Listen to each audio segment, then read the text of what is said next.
Hello everyone, good morning, good afternoon, and good evening. Welcome to Live It Up. This is the show where we explore and discuss how to take your life to that next level and beyond.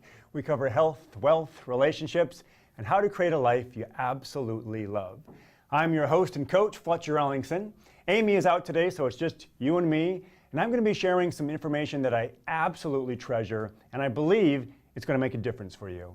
As a reminder, if you have questions that you would like us to address on or off the air, you can send them directly to me at fletcher@fletcherellingson.com. Okay, let's get to our first email question of the day. I have it here, and it says, "Hello Fletcher, I have heard you talk a lot about positive thinking. I have tried this, and it doesn't work for me. Sometimes things start to look better, but then something else happens, and I'm back where I started. Life just always seems to be a struggle no matter what I do. What am I doing wrong? Dan." All right. Dan, first of all, thanks for reaching out and asking for help. You'll hear me say again and again that strong people ask for help. I know that our culture may frequently give the opposite message, that you're weak or needy if you ask for help, but I don't think so. It takes courage to reach out. So I acknowledge you for that, and I'm glad that you're taking action to change your thinking. I heard you say that you've tried changing your thinking, but that it doesn't work. Then you went on to say that sometimes things start to look better, but then something else happens and you're back where you started. Well, consider that when things start to look better, it's actually because you have changed your attitude. You've changed your thinking. Things start to look better when we change our attitude. But then we can run into a challenge, and it can trigger our old default thinking, and we begin to look at things negatively again. Let me give you an example. You've probably heard of James Dyson. He's an inventor, and you've probably seen his vacuums or his hand dryers, right? Do you know how many prototypes he built on his vacuum before he made one that he could sell? Would you believe he made over 5,000 different versions? 5,000 different versions of a vacuum cleaner. Can you imagine sticking with something that long after that many quote unquote failures? Well, he trained his thinking, which is what is necessary if we want to really see lasting change. Think of all the times he probably thought, this is going to be the one, number 2,789, this is going to be it. And then, nope, it didn't work. Now, his thinking could have gone awry at that point, right? But he could have thought, this is never going to work. I've tried, 2,789 times. But that wasn't how he thought. You see, he's trained his thinking to look for what works well and what's missing or could be improved. If he learns something each time that he has a failure, then that really is a success.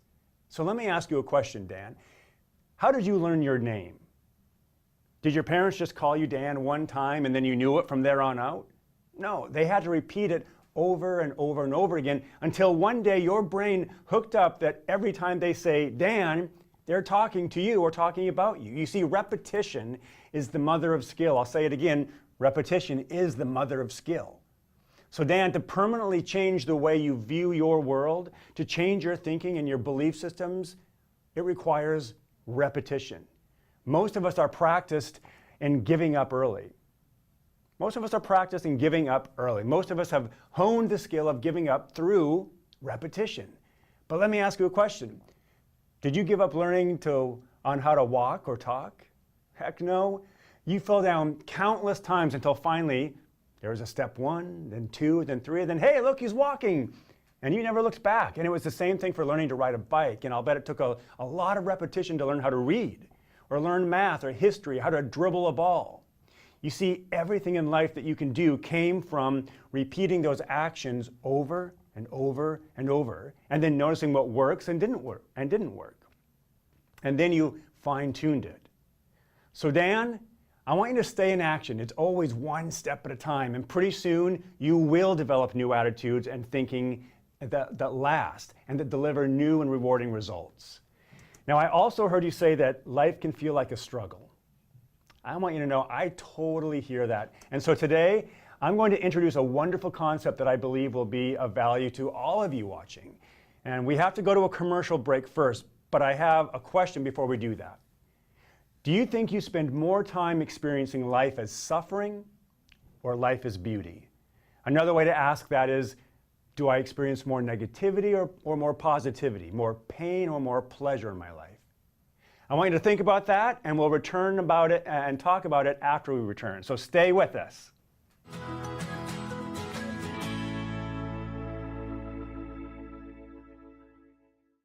Is your vehicle in need of a quick oil change or tune-up before hitting the road this summer? Stop by Quick Lube and Tune, the home of the good guys at 610 South Wenatchee Avenue. Hey, welcome back. Dan's email, and specifically his comment that he feels like life is a struggle, reminded me of an exercise that I did with my coach one time, and I want to share it with you today. So let's pretend there are two main ways of experiencing life. Now you may say, Fletcher, there are a lot more than two ways of experiencing life. Well, just pretend with me that there are two main ways. So there is life as suffering and there's life as beauty. But let's look at life as suffering first. And if you experience life as suffering, what would need to be present or in place for you to be suffering? What ways of being would have to be present? Now, what do I mean by ways of being? Well, let's take a look. I've drawn it out over here because I think that when you see it drawn out, it just has more impact. Beneath each of these sticky tabs is a way of being, and that way of being results in suffering. So let me give you a for instance. If, for instance, you experience a lot of loneliness, that's going to cause you suffering, right? You're not going to feel connected with people. You're going to feel lonely, and it doesn't feel good. Not feeling good causes suffering. What about frustration? Anytime that you're frustrated, you're basically experiencing a level of suffering, okay? Fear. Anytime that we're in fear, oh man, you're not doing anything but suffering when you're in fear. And there's nothing wrong with it, that's just the result of it.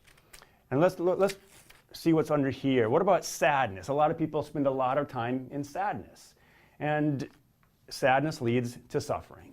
What about shame? Shame is a big one. If you're experiencing a lot of shame, you're definitely in suffering. And what's the message of shame? The message of shame is, I'm not good enough. There's something not good enough about me. Not to be confused with this down here, guilt, which also leads to a lot of suffering. Now, what's the message of guilt? The message of guilt is that I've violated one of my own personal rules or one of the rules of the community at large, right? So a lot of people confuse shame and guilt, but they're very different. One's I'm not good enough, one's that my actions have been done something wrong, right? I've violated one of my rules. And what's under here? Anger. A lot of people, and I don't want to stereotype, but a lot of men especially, one of their go-to emotions is anger. And that just leads totally right here to suffering. So what else? What another way of being? Jealous. Jealousy is one of the most destructive ways of being and emotions that I know of. There's nothing good that comes from jealousy. It completely leaves you 100% in suffering. What else do we have? Resentment, right? When we're resenting somebody or a situation, feeling lots of suffering. Impatience. Now, impatience is one that I deal with a lot. I want things now, I want them quickly, I want them when I want them, right? So the more impatient I am, the more frustrated I feel, and the less beauty and less joy I feel, so it just eats away at me. So frustration or impatience is something that I work a lot on personally. And the thing about impatience is something's not meeting your expectations, right? It's not happening as quickly as you want it to. You have an idea of how quickly it should be happening. It doesn't meet your expectation, leaves you in impatience, leaves you in suffering. So for me, I have to learn how to be more patient, how to handle my expectations, how quickly things are happening. Complaining. Ever complain? You know, complaining can feel good in the moment. It kind of is a bit like letting off steam. But long-term complaining doesn't really do much for you. And it's not necessarily fun to be around. Do you know anybody who, friends or family who seem to complain a lot? And are they fun to be around? Are they like, boy, I can't wait to get around that? Not so much. So complaining leaves suffering, the person who's doing it is suffering, and the people who have to listen to it in suffering. Then we've got disconnection. We are hardwired for connection. If we don't feel that, we're left here. Distrust. We've got stress. Worry. Oh my gosh, raise your hand if you deal with stress and worry. In our life, in our fast-paced life, we have so much stress coming at us. And I don't mean just being stressed out about deadlines. I mean just the stress of like even your phone in your face, screens in your face all the time. That can also be a type of stress on your body. So stress and worry, worrying. Do you know anybody who worries? Maybe know them even intimately, right? Worry leaves you in suffering because you're worrying about something that hasn't happened yet. You're worrying about the future, which doesn't exist yet. All right, so that leaves you in suffering too. Self-doubt, oh man. And what about this one here, want and desire? This one is significant, and you probably heard, I think it's a Buddhist saying that wanting and desiring is the source of all suffering. Wanting or desiring. So think about this. Have you ever got something new, like maybe you got the new iPhone 6 or 7, and then the new iPhone 8 comes out, suddenly you're wanting or desiring that new, latest and greatest. Nothing wrong with what you've got in your hand, but you see something that you perceive as better, and you have that want and desire, and that wanting and desire actually leads to suffering. It doesn't feel good. Suddenly you're not content. You're dissatisfied with what you've got. So wanting and desiring is a huge source of suffering. Now, my question for you is, how much time do you spend in this area of suffering? How much time do you spend in these ways of being? If you want to reduce the amount of suffering in your life, then you have to look at the ways of being. And the next part of this is really cool. We're going to get to experiencing life as beauty. But we've got to take a quick break. Stick around. We'll be right back.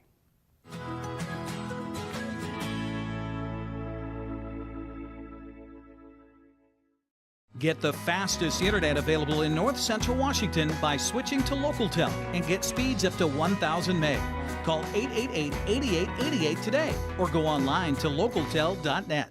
Welcome back to Live It Up. So glad you're here. We're talking about life as beauty and life versus life as suffering today. We just got done looking at life as suffering and all the different ways that contribute to a life of suffering. And one thing that I wanted you to notice is that you see all the arrows are going in towards the suffering. That's because when you're in suffering, you don't have any energy to give out. You've exhausted your ability to be any level of contribution to others around you or to the greater good. So everything in suffering is all about me. Woe is me. Look at me. I'm suffering. It's all energy going in. And we're going to contrast it in a moment as we go now to life as beauty. All right. So this is a really exciting concept for life as beauty, experiencing life as beauty. What needs to be in place, what needs to be present, or what ways of being do you have to experience this? Well, one way of being is courageous, right? We talked about in the opposite model, fear or suffering. Fear oftentimes leads to a sense of suffering. Well, the antidote to fear is courage. Courage leads to experiencing life as beauty, right? Stepping into courage, taking on your fears. Ultimately, that feels good, even though it's scary. What about growth? Growth is a good one. When we're experiencing a level of growth, we are experiencing being alive, right, at a new level, and it feels good. So we experience beauty. Patience. You heard me talk about on the other model that I frequently am dealing with impatience. But when I am patient, it feels way better because I feel more in control. I feel more at peace, more satisfied, and I'm not suffering. I'm experiencing life as beauty. How about love? That's an easy one, right? You feel good. What about joy? Joy is a wonderful way to go through life, experiencing life. And for joy, we're going to get to gratitude in a minute, but joy is a great one. Excitement. Who doesn't like excitement in their life, right? Why do we go to amusement parks? Why do we go to exciting movies? Why do we take on a river rafting? It's because there's that feeling of thrill. We love variety in our lives, and excitement leaves us feeling alive and in beauty. What about fun? Yeah, fun goes right along with excitement, right? Are you having any fun in life? Ask yourself that. What's your level of fun on a scale of 1 to 10? If it's 3, 4, or 5, we got to get that up to like a 7 or 8, because otherwise you're just going to be feeling lethargic. Fun is important. What are you doing for fun to create it in your life? How about this one? Connection. You heard me say if we're feeling disconnected, we're in suffering. Connection is where we experience life as beauty. We are hardwired to feel connected. That's just what this species is hardwired for. So you've got to feel connected. Do you feel connected with people in your life? Do you feel connected with the community at large? Do you feel connected to a purpose? Connection does wonders for how you feel in life. Progress. Yeah, progress. We want to feel like we're making progress in life. If you're not, you're either plateaued, and if you're plateaued, you're at risk at sliding backwards, right? So if you're making progress, again, you feel alive. You're learning, you're taking in new information, you're taking in new experiences. Progress leads to an experience of beauty. How about these down here? A feeling of significance. We want to feel significant. No doubt about it. I'm not talking about arrogant. We just want to feel like we matter, that we have worth, that we have, we matter, we have importance. And that leads to a sense of happiness, which leads to a sense of beauty. So let people know that they are significant in your life. And one of the best ways to feel significant is to give it away too, right? So one of the best ways to get what you want in life is to give it. Gratitude. This is the one that I was looking for. Gratitude. If you have an attitude of gratitude, you will experience joy, because joy springs from gratitude. You cannot have joy in your life unless you have an attitude of gratitude. They go together. So gratitude is like ultimately important in creating a sense of living from a place of beauty in your life. So I always tell my clients, cultivate an attitude of gratitude. And how grateful do you feel in your life?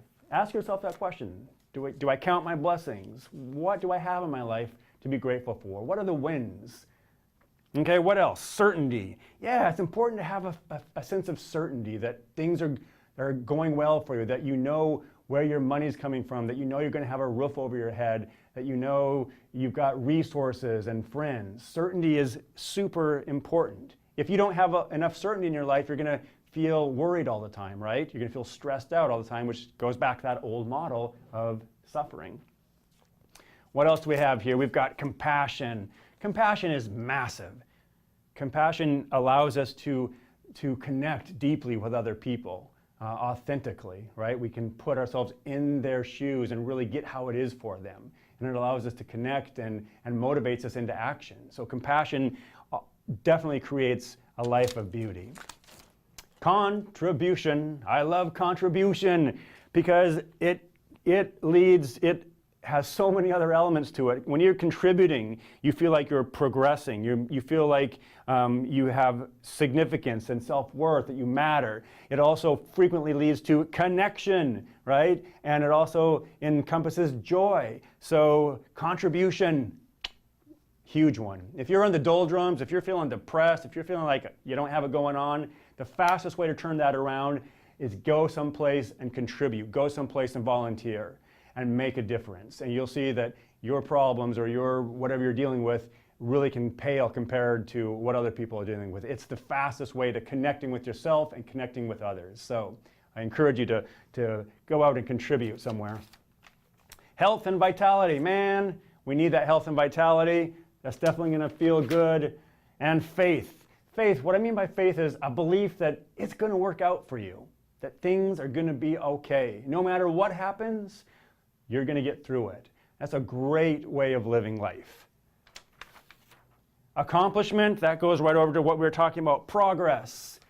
And then we've got over here comfort. We all need some comfort in our life, right? And then finally, laughter. Laughter feels so good. Do you know anybody in your life who just loves to laugh and you love to be around them because of how good they make you feel? Yeah. So make sure you're watching some movies that elicit laughter. Get around people who have a great sense of humor. Lighten up and have fun because that laughter gets those endorphins going and it feels good. All right, guys, it's about time to wrap this up. So we looked at two ways of being, suffering and beauty. And look at all the arrows going out. That's because when you're in this model, you've got tons of energy to go out to the world and make a difference. And now it's time to do exactly that. I want you to get out there, be a source of kindness, be a source of contribution. You have worth, you matter, and I believe in you. We'll see you next time right here on Live It Up.